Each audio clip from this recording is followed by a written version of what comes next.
Hello, everyone, and welcome to July's Career Advice Series webinar, Guide to Negotiation, Tips and Techniques with Liz Stone. The Career Advice Series is brought to you by the newly enhanced ABA Career Legal Central, a career center that offers a robust source of career development resources and connects legal professionals with employers offering career opportunities.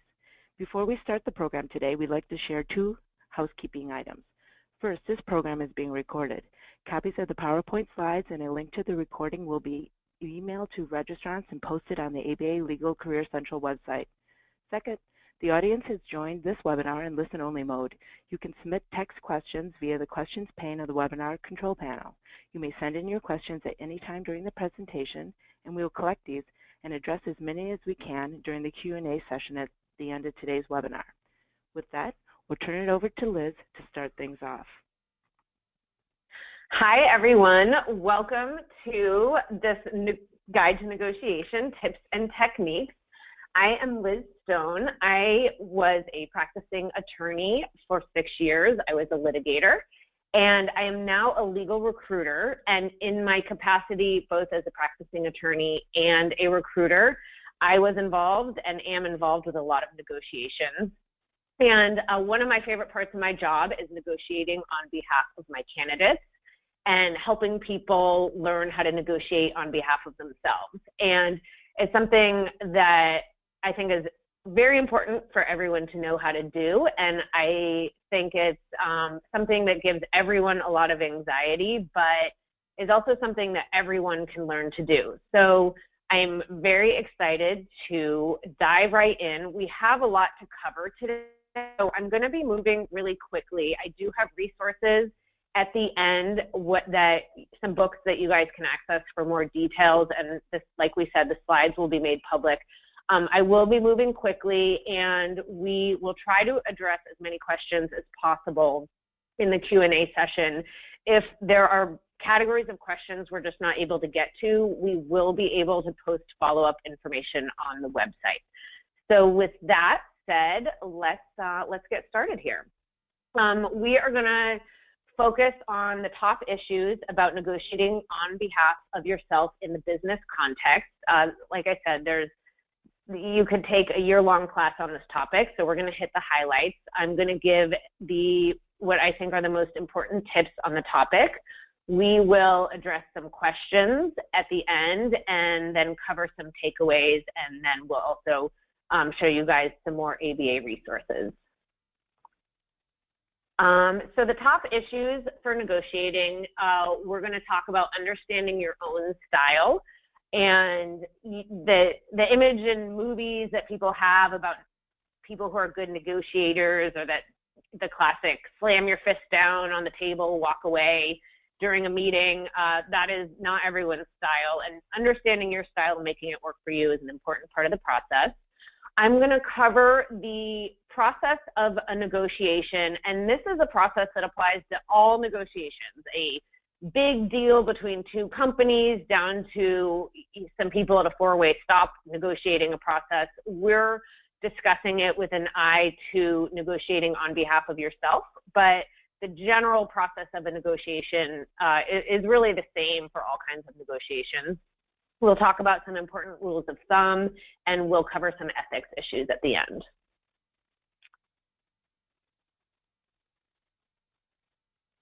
And we can move on. So we're going to start with a poll.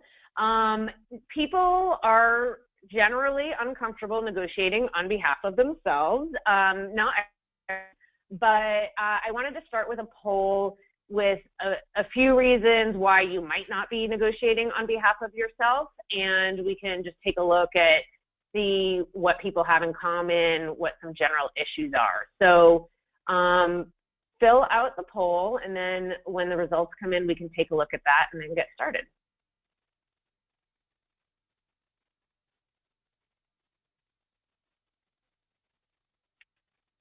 All right. So 36%, more than one of the above, worried that your boss or future employer might dislike you, you won't know how to respond during the negotiation, not sure what to ask for. A few people have no concerns and love negotiating. Great. That is not very common.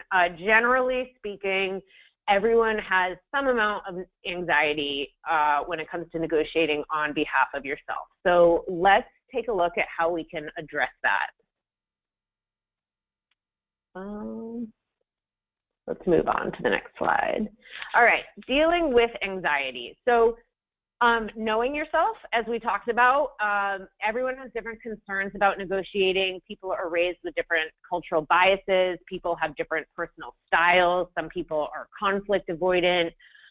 Just understanding yourself is going to be really important in terms of just acknowledging your anxiety and how to deal with it when you're preparing to go into a negotiation. There's a lot of empirical evidence that white men negotiate on behalf of themselves more than any other category of person, but that's not necessarily true across the board. But it is helpful to just think about your background, why you might be uncomfortable negotiating, and then that way, once you're aware of it, then you're able to deal with it. Learning about the process and what to expect is really important in terms of dealing with any anxiety that comes up, and that's what we're doing today. Prepare, prepare, prepare. I can't stress enough, and we're going to talk in very detailed, some very detailed points on how to prepare for a negotiation, and it's very important in terms of getting results, and it's also very important in terms of alleviating your own anxiety. And finally, practice makes perfect. Negotiating is the same as any other skill. The more you do it, the better you're going to get at it, and the less anxious you're going to be when you go in to do it. So practice is very important. And of course, you can't go into your job every day and practice negotiating the terms of your employment agreement, but you can look for opportunities outside of work. One thing I think is helpful, consumer transactions are a great place to just practice the process. You can go into a fancy watch store, pick out a watch, and ask if they can get you a better price, that kind of thing. And practice is really important. So let's talk about the process. This is an overview of the general process of negotiating broken down into 4 parts, and we're going to talk about each one in detail.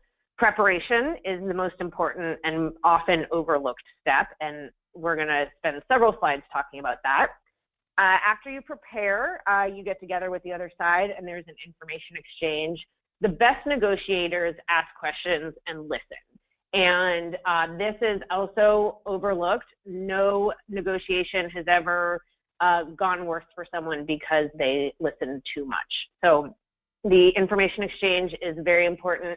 After there's information exchanged comes the explicit bargaining. That's when you make your ask and you and the other side negotiate the terms. And then finally, you reach an agreement and you commit to it. So let's talk about this in detail.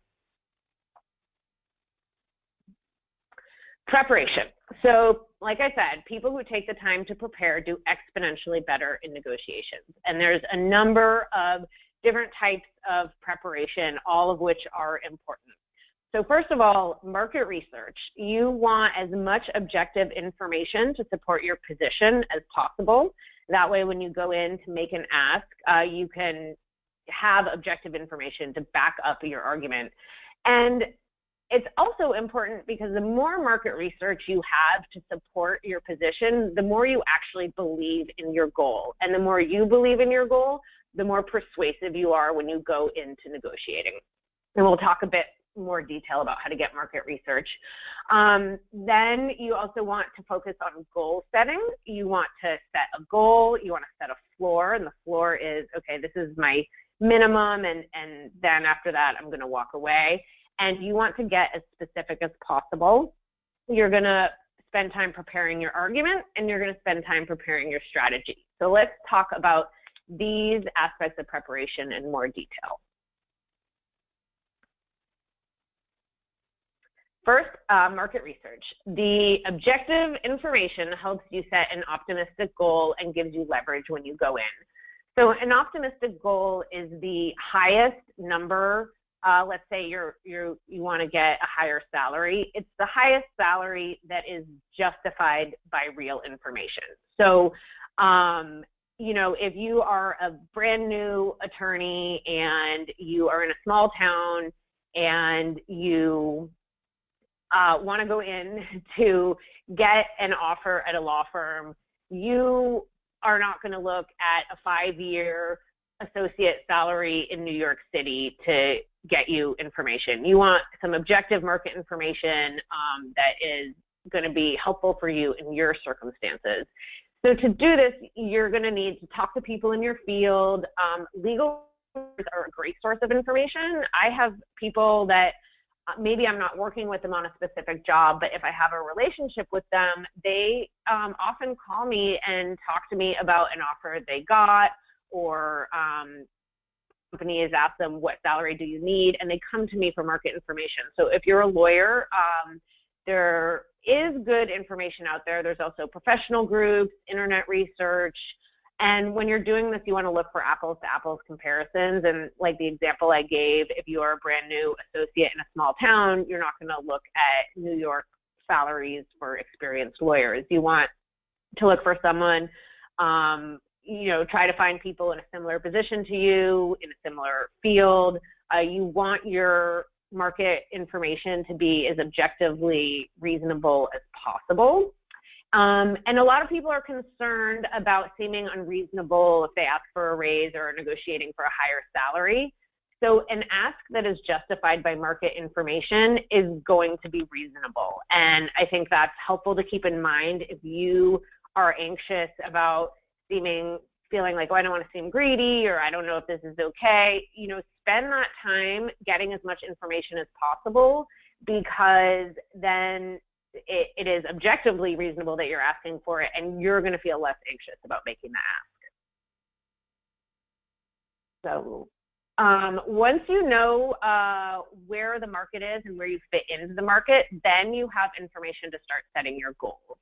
And you want to set your goal and you want to set your floor. And like I said, your floor is maybe a number where if it's below that, you're going to walk away, or some perks that you really need. And if you don't get them, then you're just not going to be able to take that job or stay where you are. But what you want to do is you want to set your floor, and then you want to forget about it. And you want to focus on your goal. And the reason is because there's a lot of research out there that shows when people get in a situation that causes anxiety, for example, a negotiation, your mind narrows its focus to what it's spent the most amount of time on. So if you have spent your time focused on your floor, on your lowest number, that's where your mind is going to go if you get nervous. But if you spent your time focused on the goal, that's where your mind is going to go, and that's where you're subconsciously going to drive the negotiation. So you want to focus on your goal. If you're new to negotiating, set more modest goals. What we all want is to have long-term success negotiating. It's going to be something you want to do on a regular basis for the rest of your career, for the rest of your life. And there are studies that show that if people are new and they set really high goals, even if they get objectively better results than if they hadn't set out to negotiate, but they don't meet those goals, they can get easily discouraged. And you don't want to get discouraged. If you have never negotiated on behalf of yourself, set a modest goal so that you can feel good about achieving it. And as you get more experience, you can set higher goals. So you want your goal to be as specific as possible. Don't go in saying, I want to get a raise. Go in saying, I want a 10% raise. The more specific your goal is, the more focused you're going to be when you're talking about it. And again, the more persuasive you're going to be. And to get yourself to really focus on your goal, tell people in your life about it, appropriately, maybe not your coworkers, but your spouse or your friends or whoever. Write down your goal, and then bring the written goal with you into the negotiation. Put it in your pocket, put it in your wallet. There's something about having it with you that is going to make it, forefront of your mind, going to make you more committed. And then when you're setting your goal and floor, also know your compromise points. So there's going to be possibly a number of things that you're willing to compromise on. And we're going to talk in detail later on about the process of actually, bargaining and negotiating. So set out different points that you'd be willing to compromise on as well. So once you have focused your goals and set your goals, it is time to prepare your argument. And you want to start by focusing on the other side. And it sounds a little bit counterintuitive, but the best negotiators get in the head of the other side and they identify shared interests. And if you are able to really understand the other side's needs, then you're going to be preparing your argument in a way that shows why, what you're asking for is going to help them. And that's going to give you a lot of leverage. It's going to be much more persuasive. It's going to be much more collaborative. So people recommend practicing role reversal, and that is where you do a practice negotiation where you are the other side and someone else is you. And that way you are getting in the head of the other side. It allows you to anticipate their arguments and then prepare your responses. And it also allows you to see, well, how is it in my interest to help this employee or to help this future employee? And when you identify those points, you are going to prepare, like I said, a better argument that is already more persuasive.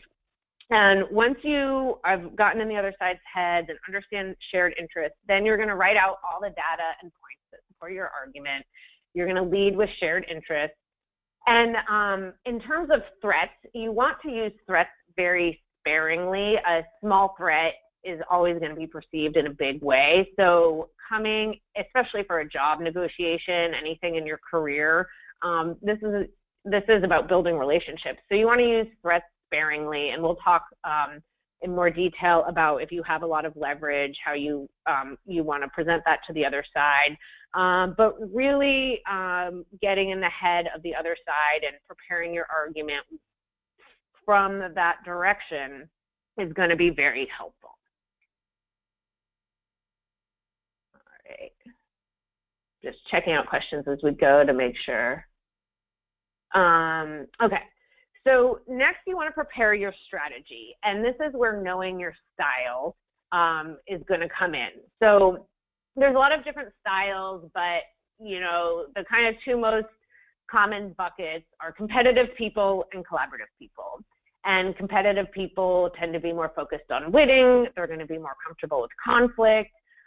They're going to be someone who's really fighting down to the last point, versus a collaborative person tends to be more more conflict avoidant. They are going to be more focused on shared interests.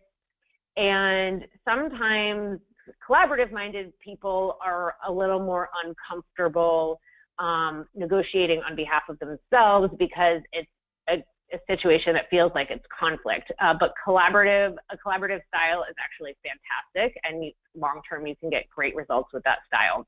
So you want to be aware of your style, and you want to prepare for that. And you also want to understand the other side's style and prepare for that. So if you're a competitive person, and I can speak for myself, I tend to be a more competitive person, what I have to do is, really think, okay, it's not necessarily me versus them. There can be win-win solutions. There can be more creative problem solving. That's where listening comes in. Competitive people do want to remember to listen a bit more. If you know that you're dealing with someone who's collaborative, talk to someone else that you know in your life who's collaborative and get feedback on your style. If you're a collaborative person and you're uncomfortable with the conflict or idea of conflict, again, that's where preparation comes in. If you are a collaborative person and you're going to be dealing with someone and you're not sure how to respond, okay, I'm going to ask for a raise and my boss is going to slam his or her fist down and say, that's ridiculous. One of the best ways to deal with that is to sort of step aside from that competitive focus and style, and you can agree with as many points as possible. And then you can ask some follow-up questions like, okay, why would it be a disaster if your employees worked from home once a week? And then listen to what they have to say. And that technique of agreeing with some points and then asking questions to redirect it from, flat out statements to a more of an explanation is going to bring the negotiation into more of a discussion. Keep in mind, sound is gone. Are you guys able to hear me? Do we have a problem with the sound? Hi, did the sound go out? Are we back?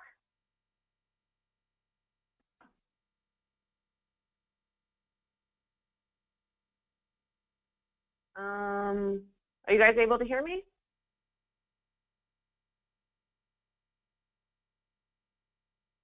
All right, I am not sure if you guys are able to hear me.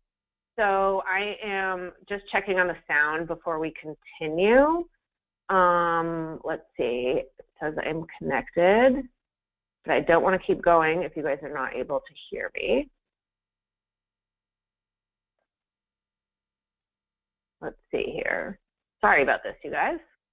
I can't hear anyone telling me whether or not there's any sound. So let's see.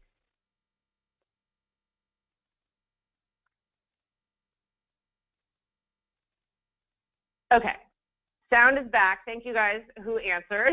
Sorry about that interruption, but I did not want you guys to be sitting in silence. I wanted to make sure you could hear me. So, we just covered competitive versus collaborative, understanding your style, preparing for that. Timing is important for your strategy. You know, there might be a reason that it's a good time to ask. You know, maybe your company, it has to get its budget in for salaries in the upcoming year, so you want to have your negotiation done before that. Maybe you have another job offer with a deadline. It's always a good time to ask for something when someone else asks a favor of you. And if you feel like there's no good time, then that means there's no time like the present. But just give some thought to timing and what might be to your advantage. And then you want to think about, how are you going to actually do this negotiation? Is it going to be in person, the phone, email? If it's possible to do it in person, that gives very helpful nonverbal cues. It's also better establishing a rapport. If you can't do that, phone or Skype is going to be next for getting cues and establishing a connection. Email can be very appealing for people who are conflict avoidant, but emails can be misinterpreted, they can be forwarded, they can be sent to the wrong person.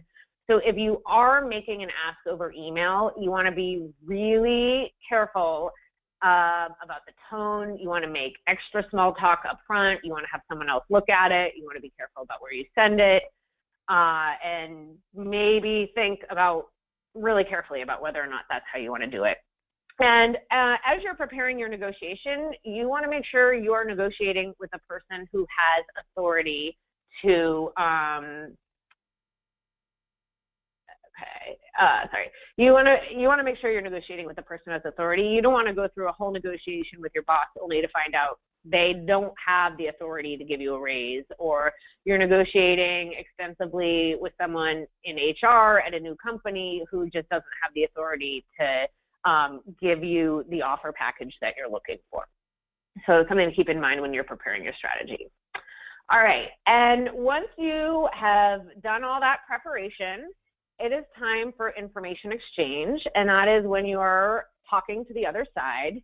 And establishing a rapport is very, very important. You don't want to overlook it, and this can be as small as some small talk if you know the person really well, but it's really about finding shared interests and common ground unrelated to the negotiation.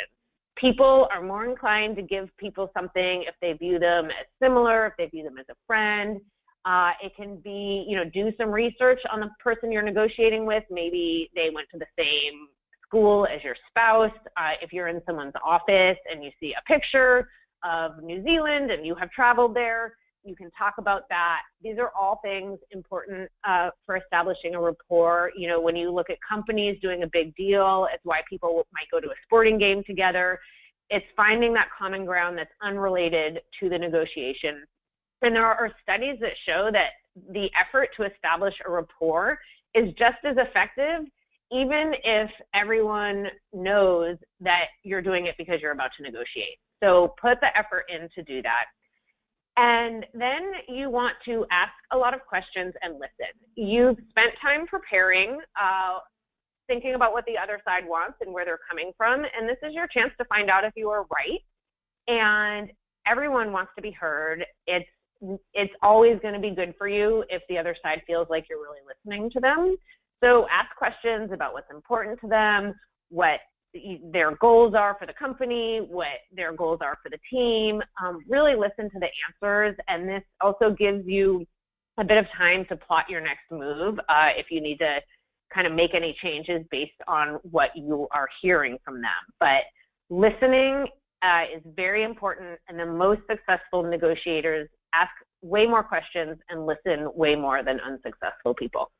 And once you have asked questions and listened, it's time to signal your leverage. And this is what I mean by leverage is, for example, if you want to get a raise at your current job and you have 3 other job offers on the table and you have a skill set that is really hard to find on the market, you have a lot of leverage. You can be very comfortable walking away from your current situation. And if you are a recent law school graduate with no experience in a bad job market and it's very competitive, you don't have a lot of leverage.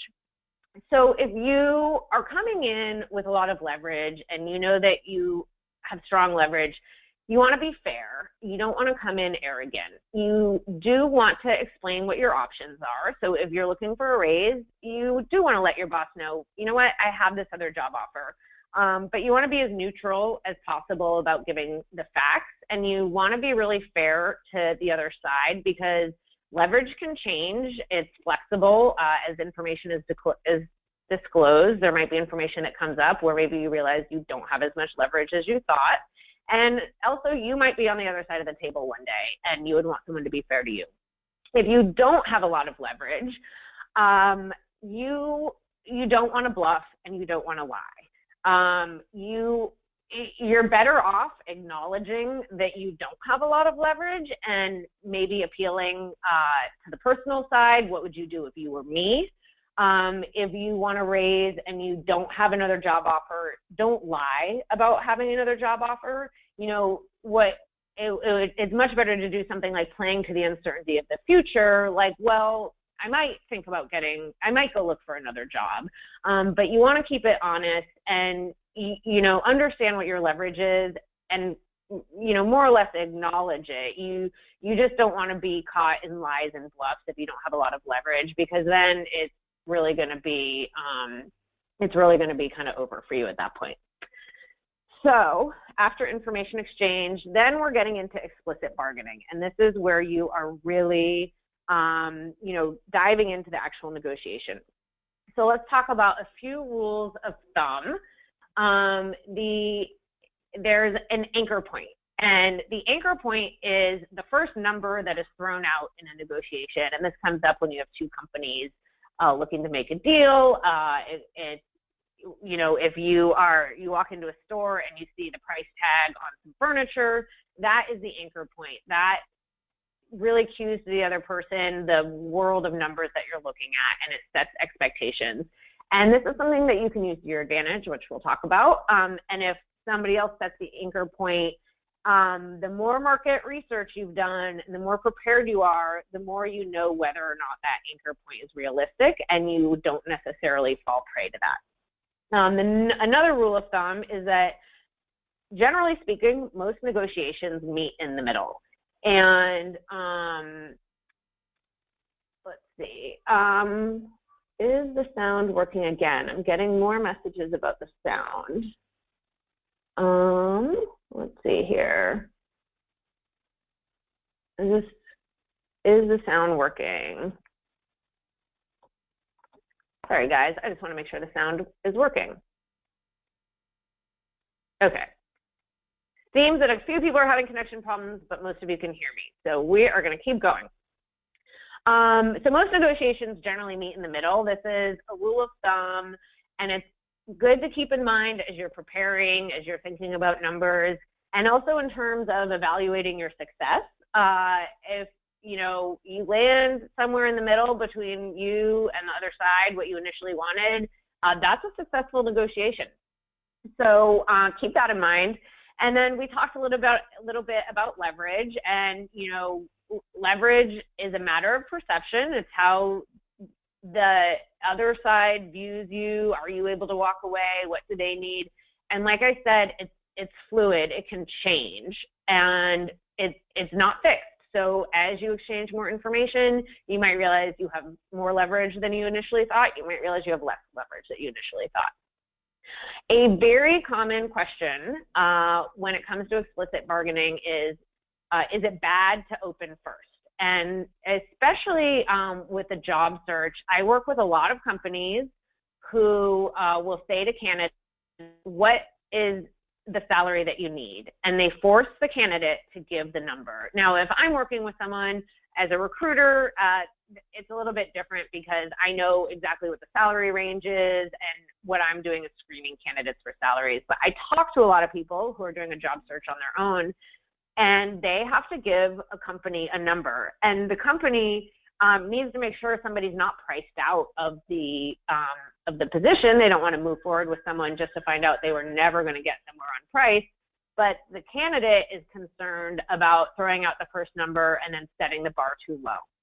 But if you have strong information and you know the market, then opening first can be very good for you because it gives you a chance to set that anchor point.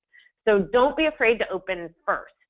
It is, especially if you have good information. It can give you an advantage. That rule that is floating out there, never open first, it's not true. There's a lot of research on how there can be advantages to opening first.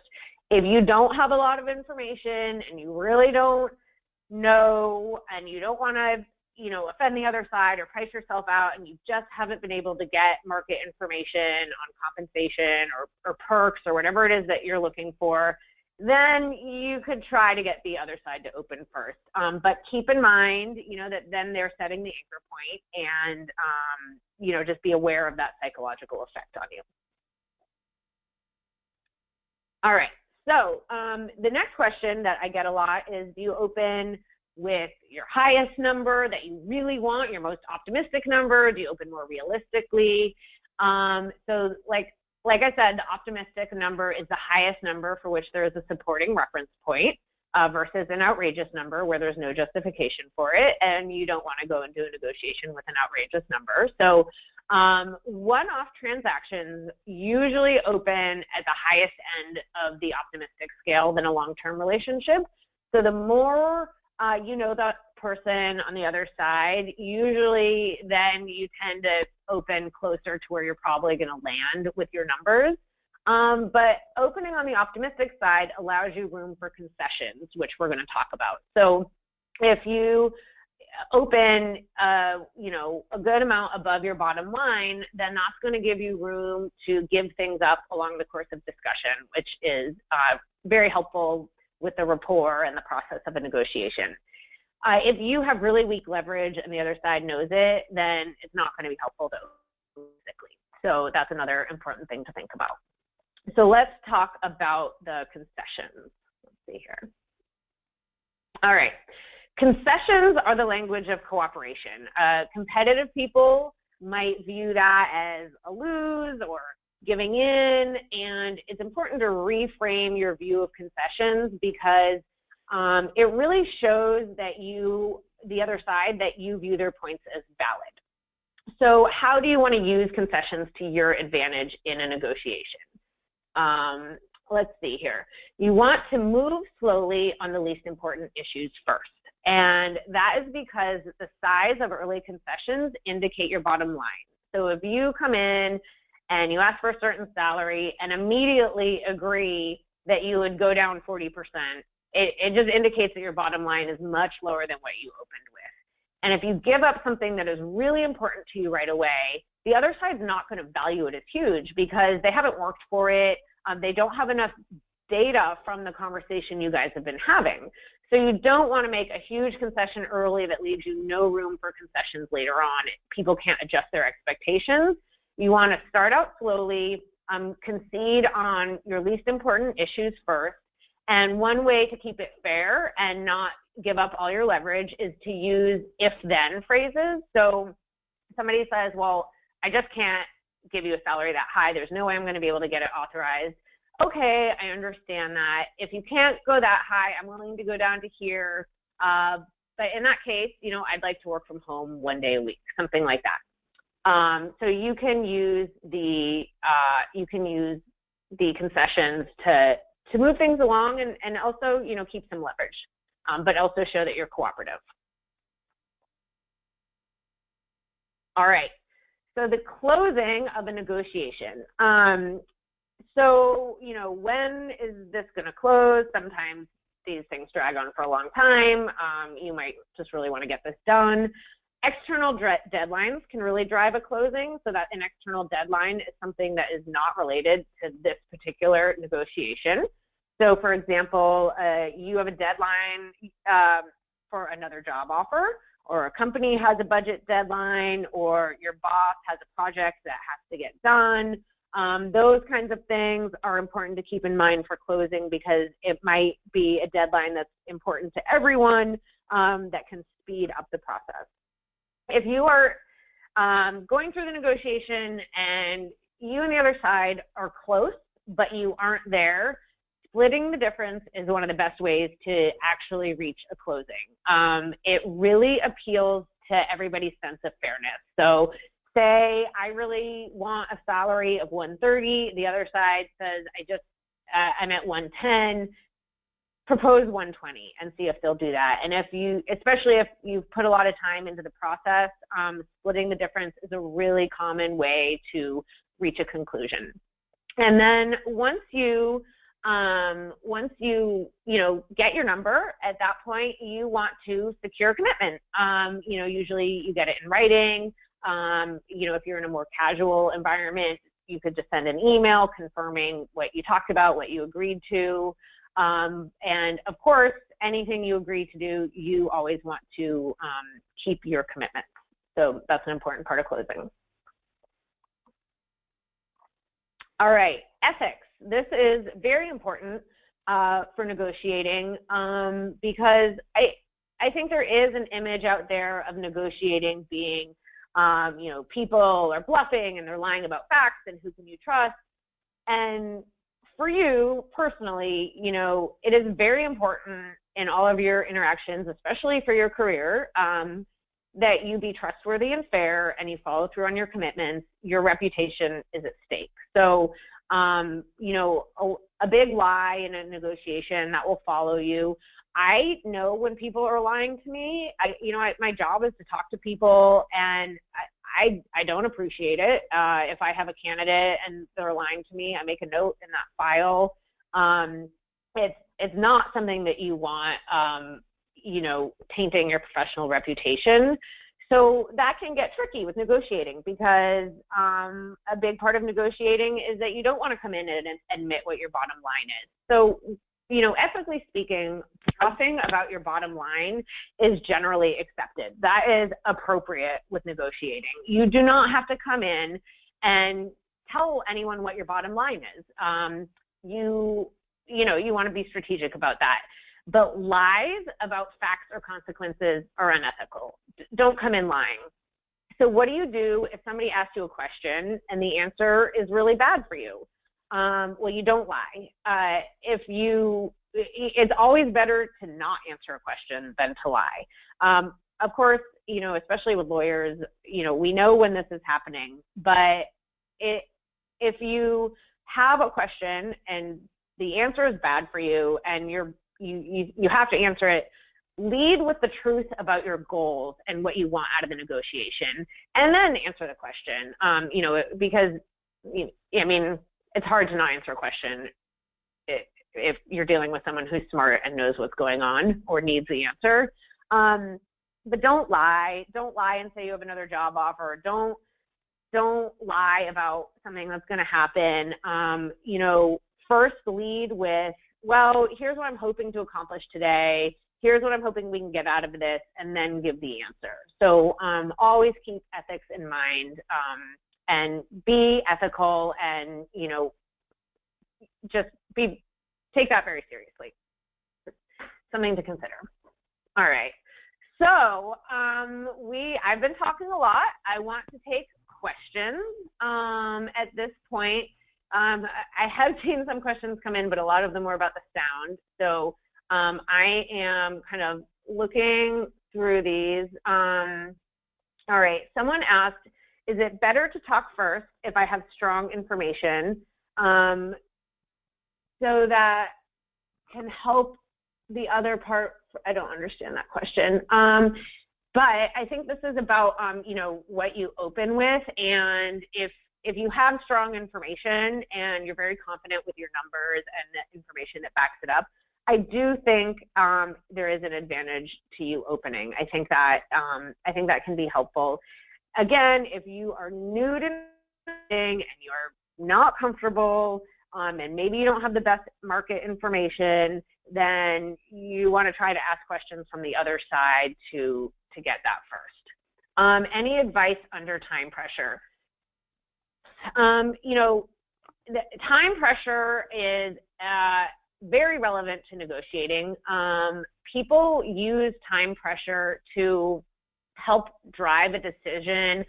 There's a kind of a theory there about scarcity, that the more someone feels like something is scarce and that there's a deadline to get it, the more they're really going to want it. And so if you feel like someone is doing that to you, you want to be aware of that. If you feel like someone is creating a false deadline, if you feel like I'm being forced to make a decision before I'm ready, be aware of that and say, don't be afraid to say, I'm going to need a minute. Don't be afraid to sit in silence. Think about where that time pressure is coming from. Is it created by the other side to get an advantage, or is it really a very real external deadline that neither side could control? Because if it's a very real external deadline, then you are going to have to move quickly. And again, the more experienced you are, the easier this is going to be, which is why, again, I go back to practice makes perfect. You're going to have to do the best you can under the circumstances with the information that you have. But to the extent you are able to create some space and time for yourself, just to take a minute, think about things, and again, be comfortable with silence, because taking a few minutes, or a few pauses just to take some deep breaths and make sure you're, focused on your goal and what you want is going to be helpful to you. And again, being aware, is the other side creating a false sense of time pressure to get me to answer or agree to something? And, an example of this is when you go to buy a car and maybe it's a pre-owned car, they're going to tell you that a ton of people have been coming in and looking at it. And if you wait a week, they can't promise it's going to be there. It's a really common strategy is, creating that sense of time pressure where you feel like you might lose out. All right. What are your favorite techniques for ferreting out what the opponent really wants? I think, again, one, the more information you can get about the other side, so if it's your boss, paying attention to what they're like when you're working with them. If it's someone you don't know, doing as much research on them as possible. And then again, the role reversal where you're really being in their head is going to help you. And then asking questions about what's important to them. So when you go in and you're establishing rapport and you're talking about something else, use that rapport to lead into asking questions about what they're looking for. And I think, negotiating in person is, again, it's much easier to get nonverbal cues, really listening and reading between the lines. I worked with a candidate recently where there was a lot of talk about numbers, and the firm was really giving out the numbers she wanted quickly, but as she was making her decision, she really didn't address it head on, but I kept hearing her refer to her title and the title that she wanted, and what she really needed to accept that offer was a title about being a chair of a group. And the firm dug in on it, and it was spending a lot of time listening and reading between the lines to figure out it was really the title that was going to make or break whether or not this candidate accepted the offer. So listening, and also when you get information, delivering it back, test your understanding. So what I'm hearing you say is X, Y, Z. Should I negotiate an offer as a first-year associate? I was told never to accept the first offer, but I'm not sure if this is the best time to do it. Again, you know, if you are someone without a lot of leverage, you should probably accept an offer. I say this as a legal recruiter, it's a tough market. You know, it doesn't hurt to ask for more, but you need to have it backed up with market information. So if you are a first-year associate, you have one job offer, you don't know if you're going to have another job offer, and you know you've asked around, and maybe it's not the best offer in the world, but it's probably pretty average. I would say you should accept that offer. And this is maybe me speaking more as a legal recruiter and seeing people kind of make decisions against their own interests sometimes. But a first-year associate does not have a lot of leverage, and you don't necessarily. You could ask, you know, 5% more. You could ask for a signing bonus. You could ask if there's anything else they can do. But you know, it doesn't hurt to ask. But if they can't do it, then you know that this is the real offer, and you might want to take it. And when you have more leverage, you can spend more time negotiating. What are some tactics to use to get someone to negotiate who doesn't seem that motivated to? So maybe this is a spouse or a friend.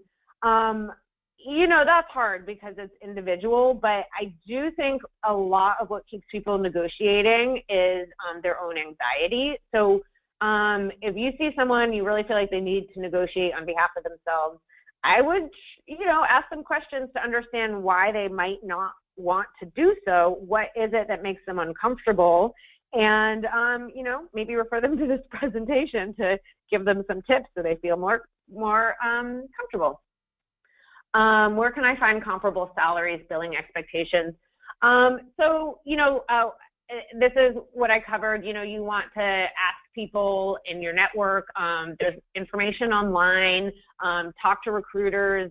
Talk to as many people as you can in the market. I don't think you should go to coworkers, but, you know, just get out there and start talking to people. Sometimes it's awkward, but if there's someone you know pretty well, or I think if you're really trying to get salary expectations, going to someone more senior to you can be helpful, because then you're not in competition with them, and you can ask them, oh, well, when you've brought an associate on, or you brought someone on at your company, what is the salary range? And then it's just less unprofessional than kind of going to your coworker or your classmate where it might be more competitive. What if the other party refuses to compromise? You know, that really comes down to what do you want out of this and how much leverage do you have. That's a very individual, an individual thing. And do I want to be working with someone who refuses to compromise? Why are they refusing to compromise? Sometimes they really just might not have the authority. Sometimes they might be a jerk. That you want to really think about what is going on, what's driving them, and then what your needs are. All right, we have time for a few more questions. I'm trying to get as many as possible. What are some specific tips if we start faltering during a negotiation? You want to stop, you want to take a couple deep breaths, you want to be comfortable with silence, and you know, there's a learning curve to negotiating. So do not expect perfection from yourself. But I will say, if you are in the middle of a negotiation, something starts going awry, you say something that you didn't mean to say, you're going to need to take a couple deep breaths. You can, you know, depending on your comfort level with the other person, just say, you know what, I'm sorry, I got a little nervous. I'm just going to take a minute here. If it's not that kind of situation, it's like you kind of fall off that horse and get back up again as soon as possible. But I do think there's a value to a few deep breaths and sitting in silence that can be really overlooked. So consider how far that can go with you. Let's see here. All right. I think I'm going to take a couple more questions, that we're going to move on. How do you deal with a low opening offer? Well, this is where your research and market information comes in. I work with companies where we tell them, they tell us their salary range, and we say, well, that's really low on the market. And the company is just not able to get approval for a higher number. And so when I talk to candidates about it, I say, okay, here's the salary range for this position. And, a lot of candidates might say, well, I've heard there's much better numbers out there. And I say, you know what, it's true. This is a position that's low. The number is low. You're probably not going to be able to get that much higher, but here are the other benefits of it. If someone gives you a low opening offer and you know it's below market, then rely on that market information to see if you can get them up higher. But it also comes down to, do they have authority to go higher? It might not be about them wanting to insult you. It might just be, well, this is all they are, all they're able to offer. All right. So we've got, okay, I really like this question. This question is, can I use these tactics in my marriage? I am going to be careful about this answer because I believe my husband is on this call. But yes, the answer is yes. These tactics apply to all negotiations. So I focused this presentation on negotiating on behalf of yourself at the workplace, but the process of negotiating, this applies to everything. And, every personal relationship in your life is going to involve negotiating. The closer you're involved with someone, the more people tend to start in their compromise position, the less kind of like optimistically you're going to throw out an idea. And one thing that can be useful, and sometimes people lose track when there's a personal relationship, is you might be focused on over-compromising and not realize there's a third creative solution out there. So, listening is important, but also keeping in mind, like, I don't have to start where I think the other person's going to be happy.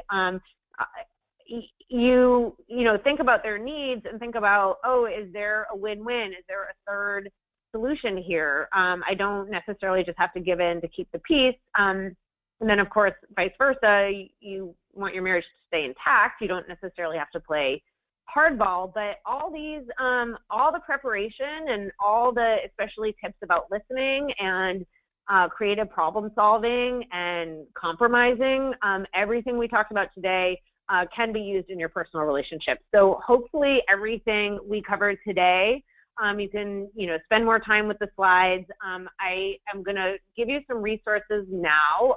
We're going to cover takeaways. Let's go back to takeaways because this does apply to everything.